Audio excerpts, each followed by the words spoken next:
दुनिया को देखने के दो तरीके होते हैं। कुछ लोग केवल उस चीज को देखते हैं जो वे पाना चाहते हैं, जबकि कुछ लोग केवल उन बाधाओं को देखते हैं जो उन्हें अपने मंजिल तक पहुंचने से रोकती है। आइए दो लकड़हारों की एक मशहूर कहानी सुनते हैं। दोनों हर दिन एक ही समय पर लकड़ी काटना शुरू करते थे और हर शाम एक ही समय पर समाप्त करते थे। लेकिन उसमें से एक लकड़हारा हर दिन लगभग 1 घंटे के लिए बीच में कहीं चला जाता था, फिर भी वह दूसरों से ज्यादा लकड़ी काट लेता था। ये सिलसिला कई महीनों तक चलता रहा। आखिरकार दूसरे लकड़हारे ने पूछा, हम दोनों एक ही समय पर काम करना शुरू करते हैं, एक ही समय पर समाप्त करते हैं, लेकिन तुम हर दिन 1 घंटे के लिए गायब हो जाते हो और फिर भी मुझसे ज्यादा लकड़ी काटते हो। आखिर उस 1 घंटे में तुम करते क्या हो? दूसरे लकड़हारे ने मुस्कुरा कर कहा, मैं घर जाकर अपनी कुल्हाड़ी की धार तेज करता हूँ। अगर आप अपने आप को लंबे माइंडसेट के नजरिए से देखते हैं तो सवाल ये नहीं है कि आप एक दिन में कितना काम कर सकते हैं। असली बात यह है कि आप अपने पूरे करियर या पूरे जीवन में कितना काम कर पाएंगे। इसलिए छुट्टियां लेना जरूरी है। छुट्टियों में अपना फोन बंद कर दें और ऑफिस से भी पूरी तरह अलग हो जाएं, यानी कि अपनी कुल्हाड़ी की धार तेज करें। अब मैं आपको 5 छोटे लेसन बताता हूं जो आपकी क्षमता को पहचानने और उसे सफल बनाने में मदद करेंगे।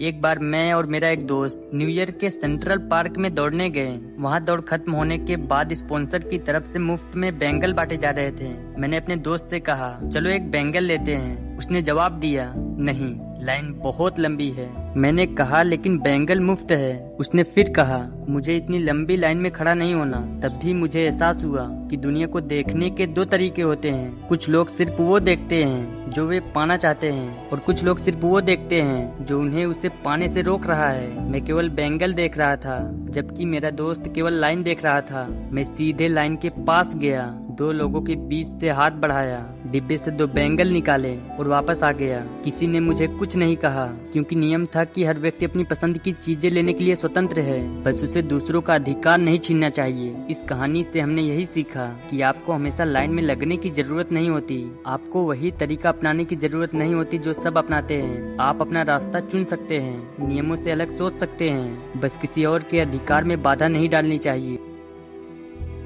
अमेरिकी नेवी सील्स दुनिया के सबसे श्रेष्ठ सैनिकों में से माने जाते हैं। एक बार एक नेवी सील से पूछा गया, किस तरह के लोग नेवी सील बनते हैं? उसने कहा, मैं नहीं बता सकता कि कौन सफल होगा, लेकिन मैं ये जरूर बता सकता हूँ कि कौन सफल नहीं होगा। उसने कहा, जो लोग बड़ी बड़ी बॉडी बनाकर, टैटू दिखाकर दुनिया को अपनी ताकत साबित करना चाहते हैं, वे सफल नहीं होते। जो नेता सिर्फ आदेश देते हैं, वे खुद काम नहीं करते हैं, वे सफल नहीं होते। जो कॉलेज के स्टार खिलाड़ी हैं, लेकिन जीवन की असली कठिनाइयों का सामना नहीं किया, वे भी अक्सर सफल नहीं होते। फिर उसने कहा, जो लोग सफल होते हैं उनमें कुछ दुबले पतले भी होते हैं, कुछ डर से कांप भी रहे होते हैं, लेकिन उनमें एक बात समान होती है, जब वे शारीरिक और मानसिक रूप से पूरी तरह थक जाते हैं, जब उनके पास खुद के लिए भी ताकत नहीं बचती, तब भी अपने साथी की मदद करने की ताकत ढूंढ लेते हैं। यही लोग नेवी सील बनते हैं। अगर आप एक श्रेष्ठ योद्धा बनना चाहते हैं तो ये मायने नहीं रखता कि आप कितने ताकतवर हैं, कितने बुद्धिमान या कितने तेज हैं। असली बात यह है कि आप अपने बाएं और दाएं खड़े व्यक्ति की कितनी मदद करते हैं। दुनिया इतनी कठिन है कि कोई भी अकेले सफल नहीं हो सकता। अगर आपने अपनी क्षमता पहचान ली है तो अब ये सीखिए कि मदद कब मांगनी है और दूसरों की मदद कब स्वीकार करनी है। जब आप कहेंगे, मुझे नहीं पता क्या करना है, मैं फंस गया हूँ, मुझे डर लग रहा है, मुझे मदद चाहिए, तो आप देखेंगे कि आपके आसपास बहुत से लोग आपकी मदद करने के लिए तैयार हैं। लेकिन ऐसा तब भी होगा जब आपने पहले दूसरों की मदद करना सीखा होगा। नेल्सन मंडेला की दुनिया में एक बेहद प्रेरणादायक उदाहरण है, क्योंकि उन्हें पूरी दुनिया एक महान नेता के रूप में सम्मान देती है। आप किसी भी दूसरे महान व्यक्ति का उदाहरण ले सकते हैं। अलग अलग देशों में लोगों की राय अलग अलग हो सकती है, लेकिन नेल्सन मंडेला को पूरी दुनिया में एक महान नेता के रूप में सम्मान दिया जाता है। वे वास्तव में एक आदिवासी मुखिया के बेटे थे। एक दिन उनसे पूछा गया, आपने एक महान नेता बनना कैसे सीखा? उन्होंने उत्तर दिया कि वे अक्सर अपने पिता के साथ जनजाति बैठकों में जाया करते थे। उन्हें उन बैठकों की 2 बात हमेशा याद रही। सभी लोग हमेशा एक गोल सर्कल में बैठते थे। उनके पिता हमेशा सबसे अंत में बोलते थे, आपको पूरी जिंदगी यह सिखाएगा कि अच्छा श्रोता बनो, लेकिन मैं कहूँगा कि सबसे अंत में बोलना सीखो। मैं ये बात हर सप्ताह बोर्ड रूम की बैठकों में देखता हूँ। कई लोग खुद को अच्छा नेता मानते हैं और वास्तव में अच्छे नेता भी होते हैं, लेकिन वे कमरे में आते ही कहते हैं, ये समस्या है, ये मेरा समाधान है, लेकिन मैं आपकी राय जानना चाहता हूँ। चलिए सब अपनी अपनी बात बताइए, लेकिन तब तक बहुत देर हो चुकी होती है। अपनी राय को तब तक अपने पास रखना जब तक सभी लोग अपनी बात कह ना ले। इसके दो बड़े फायदे होते हैं। हर व्यक्ति को महसूस होता है कि उसकी बात सुनी गई और उसका योगदान महत्वपूर्ण है। आपको सभी लोगों के विचार सुनने का अवसर मिला, जिससे आप अपनी राय अधिक समझदारी से बना सकते हैं। अपनी राय को अपने तक सीमित रखें। अगर आप किसी की बात से सहमत हैं, तो सिर हिलाकर हाँ मत कहिए। अगर सहमत नहीं है तो नहीं में भी सिर मत हिलाइए। बस शांत बैठिए, ध्यान से सुनिए। आपकी एकमात्र जिम्मेदारी ये होनी चाहिए कि आप जब प्रश्न पूछें तो आप ये समझ सके कि सामने वाला क्या कहना चाहता है, वो ऐसा क्यों सोचता है। सिर्फ उसकी बात नहीं बल्कि उसके सोचने का कारण भी समझिए। अंत में आपकी भी बोलने की बारी आएगी। ये सुनने में आसान लगता है, लेकिन वास्तव में ऐसा करना बहुत कठिन है। अभ्यास कीजिए कि आप सबसे अंत में बोलें। यही आदत नेल्सन मंडेला ने अपनाई थी।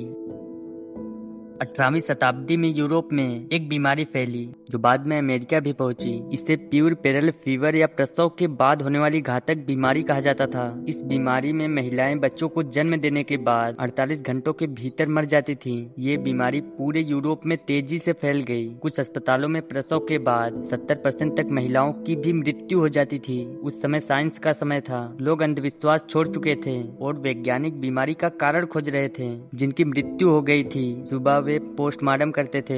डॉक्टर उन महिलाओं के डेड बॉडी का अध्ययन करते हैं जिनकी मृत्यु हो गई थी। सुबह वे पोस्टमार्टम करते हैं और दोपहर में बिना हाथ धोए प्रसव कराने चले जाते हैं। 19वीं शताब्दी के मध्य में ओलिवर वेंडल होम्स सीनियर ने यह समझा कि डॉक्टर समस्या की जड़ हैं। उन्होंने कहा, समस्या आप लोग हैं। लेकिन किसी ने उनकी बात नहीं मानी। उन्हें लगभग 30 साल तक पागल कहा गया। आखिरकार ये साबित हुआ कि अगर डॉक्टर सिर्फ हाथ धो लें और अपने उपकरणों को साफ रखें तो ये बीमारी लगभग समाप्त हो जाती है। और वास्तव में यही हुआ। जब डॉक्टरों ने हाथ धोना और अपने उपकरणों को साफ करना शुरू किया तो ये घातक बीमारी लगभग खत्म हो गई। इस लेसन से हमने यही सीखा, कई बार समस्या बाहर नहीं बल्कि हम स्वयं होते हैं। इसलिए अपने काम की जिम्मेदारी लें, अपनी गलतियों को स्वीकार करें और उन्हें सुधारने का प्रयास करें। यही एक सच्चे नेता की पहचान है। आप दुनिया का सारा श्रेय ले सकते हैं। जब आप कोई काम सही करते हैं तो उसी समय आपको अपनी गलतियों की जिम्मेदारी भी लेनी होगी। आप केवल सफलता का श्रेय नहीं ले सकते और असफलता की जिम्मेदारी से नहीं बच सकते। जब आप अपनी उपलब्धियों का श्रेय लेते हैं तो आपको अपनी गलतियों की जवाबदेही भी स्वीकार करनी चाहिए। रक्षा विभाग के एक पूर्व अंडर सेक्रेटरी लगभग 1000 लोगों के बड़े सम्मेलन में भाषण देने के लिए आमंत्रित किया गया। वे मंच पर एक थर्माकोल के कप में कॉफी लेकर खड़े थे। उन्होंने कॉफी की एक चुस्की ली, मुस्कुराए, कप की ओर देखा और फिर अपने लिखे हुए भाषण से हटकर बोलने लगे। उन्होंने कहा, पिछले साल मैं इसी सम्मेलन में आया था। उस समय मैं अभी भी अंडर सेक्रेटरी था। मुझे बिजनेस क्लास में उड़ाकर लाया गया। एयरपोर्ट पर मुझे लेने के लिए एक व्यक्ति मौजूद था। वो मुझे होटल में ले गया। मेरा चेक इन पहले से हो चुका था और वो मुझे सीधे एक कमरे तक छोड़ आया। अगली सुबह जब मैं नीचे आया तो लॉबी में कोई मेरा इंतजार कर रहा था। उसने मुझे इसी कार्यक्रम के स्थल तक पहुंचाया और मुझे एक सुंदर चीनी मिट्टी के कप में कॉफी दी। लेकिन अब मैं अंडर सेक्रेटरी नहीं हूँ। इस बार मैं इकोनॉमी क्लास में आया। होटल तक टैक्सी से गया और खुद ही चेक इन किया। सुबह फिर टैक्सी लेकर यहाँ पहुँचा। मुख्य द्वार से अंदर आया और खुद ही मंच के पीछे का रास्ता ढूंढा। जब मैं किसी से पूछा कि क्या कॉफी मिलेगी तो उसने कमरे के कोने में रखी कॉफी मशीन की ओर इशारा कर दिया। मैंने खुद ही कॉफी बनाई और इस थर्माकोल के कप में भर ली। फिर उन्होंने कहा, मैंने यही सीखा कि वह सिरेमिक कप कभी मेरे लिए नहीं था,